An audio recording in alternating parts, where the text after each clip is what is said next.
Obviously, Coach, with those that aren't going to be able to go that how's practice been going this week and what adjustments have you had to make?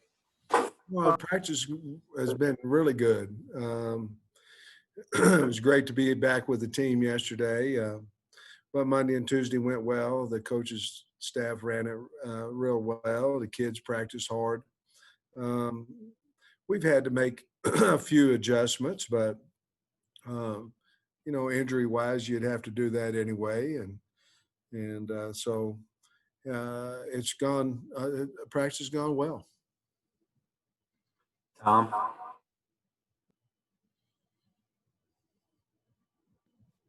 Sam, we'd yet to ask you about Felipe and his left hand and wrist during the course of the week. How's he looked? Is he ready to roll? Yeah, he is. There are really no complications with that hand, and he's ready to go. Practice every day this week.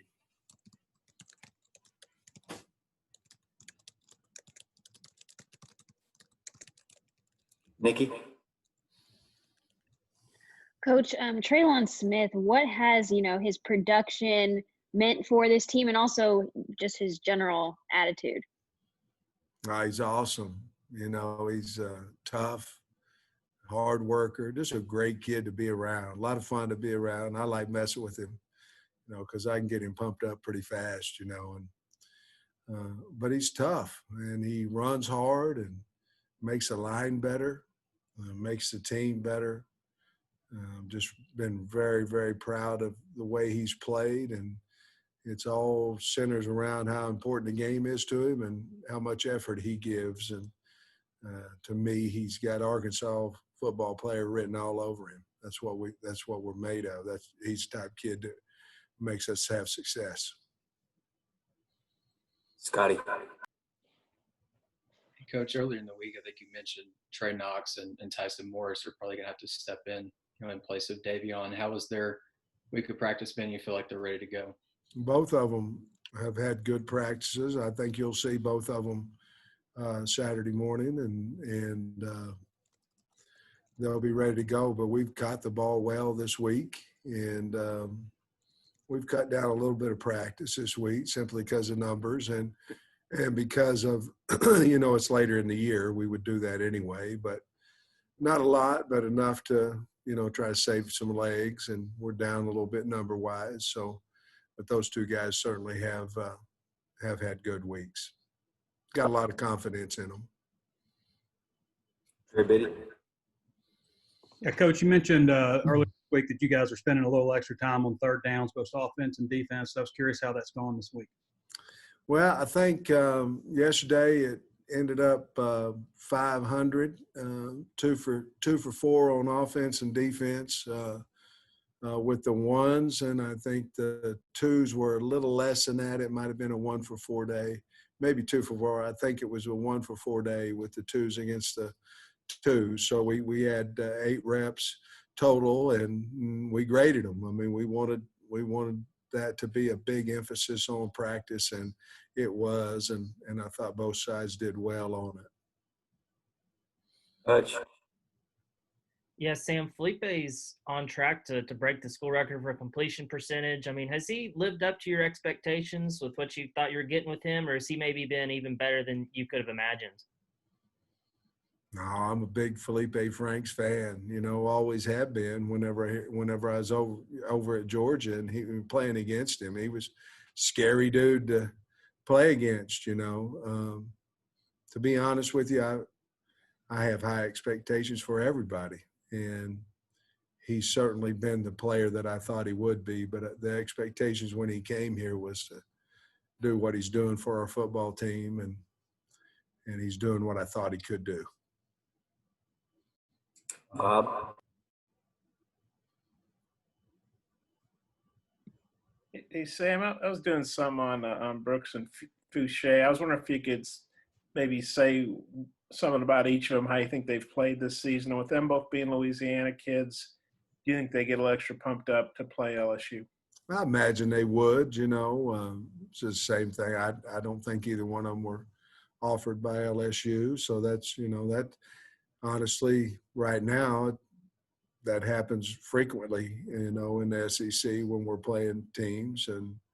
and obviously they're from that state. They probably wanted to go to LSU or had fond memories of LSU, but they both are playing really well. You know, Greg's had some big plays for us this year, and certainly anytime you got a guy that's starting as many games as he has, obviously he's the best you have at that position, and he's done a nice job. And then Joe's just Joe. You know, I love Joe Fouche. I love everything he brings to our program, brings a lot of grit to our program, brings a lot of personality to our program, very physical player. And, you know, I love him. I love both the guys. I think they're great assets to our team.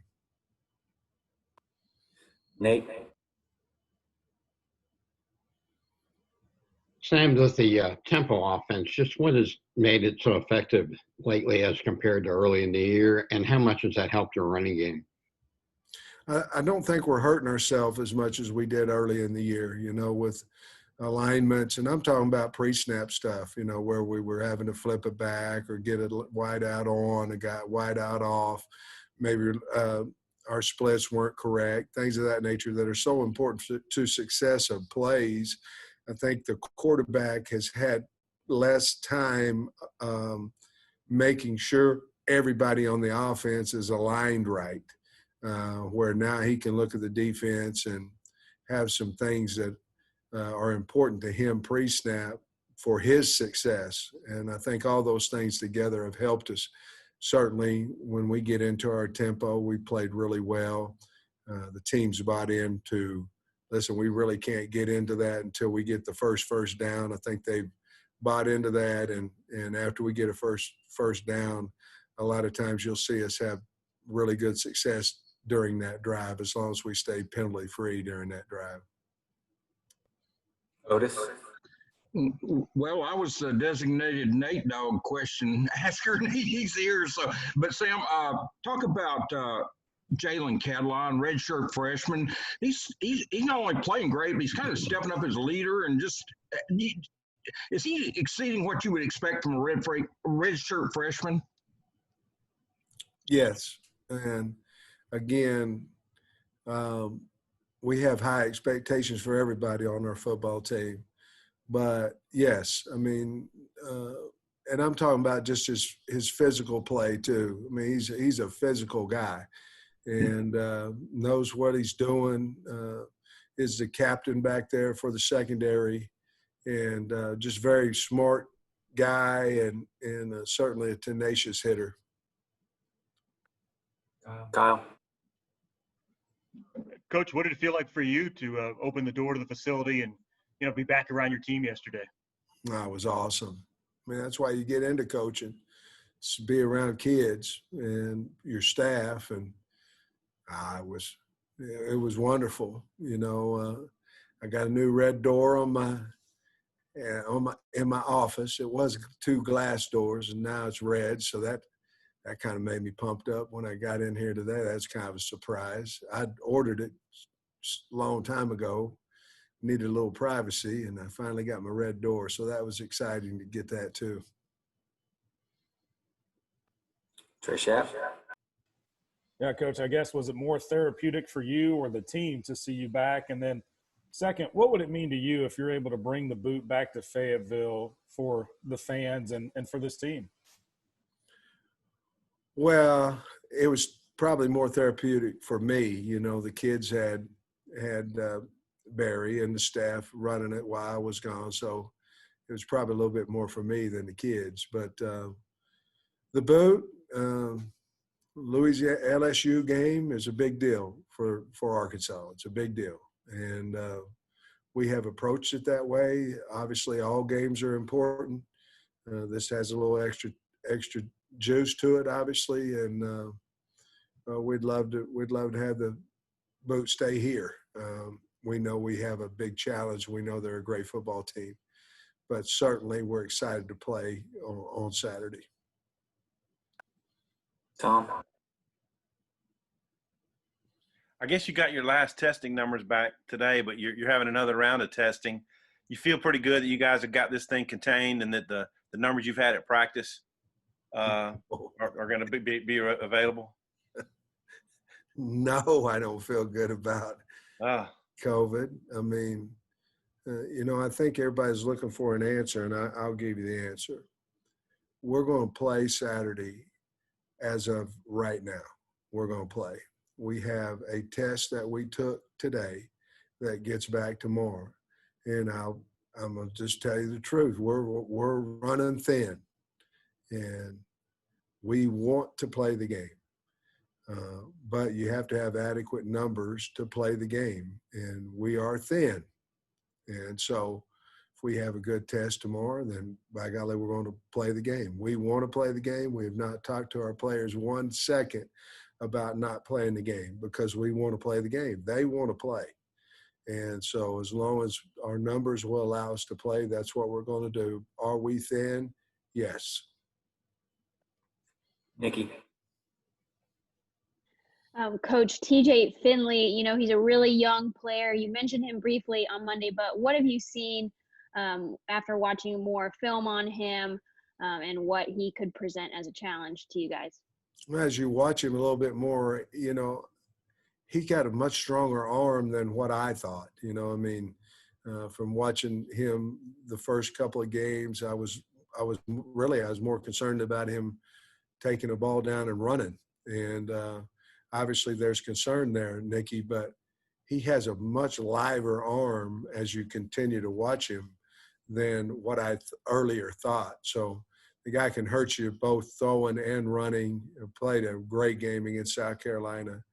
And so he's just a double threat. He's one of those quarterbacks that you're not – it's hard to prepare for because he can hurt you when things break down. And so we're certainly trying to be ready for that. But I think to answer your question was the strength of his arm is a little bit more surprising as I continue to watch him. Trey Biddy. Coach, I was curious about recruiting in the state of Louisiana. You guys brought a couple of guys in last year, have 8 players from Louisiana on the roster. How important is that state to your guys' recruitment because they do produce so many players? And who's in there? Is it – I know probably Coach LeBlanc. Derek's in there. Brad Davis is in there. I think that's it right now. I think Derek and Brad. Jimmy Smith may have a small portion of that too.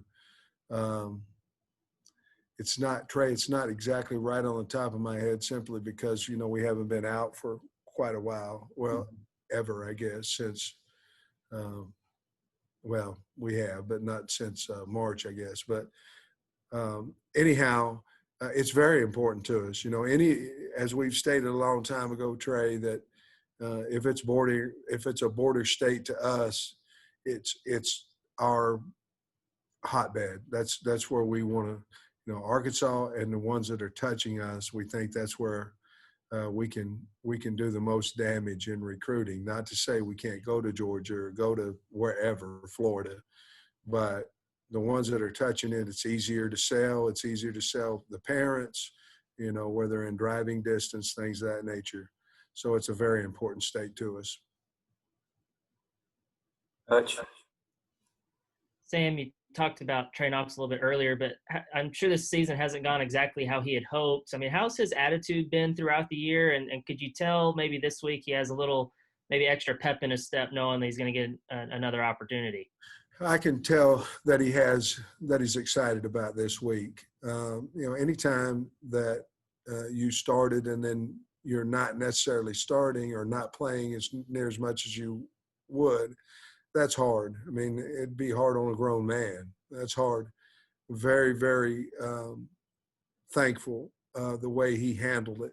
And I think he's extremely excited about his opportunity this Saturday as well as I am and our offensive staff. But he's shown a lot of maturity in this situation that was dealt to him.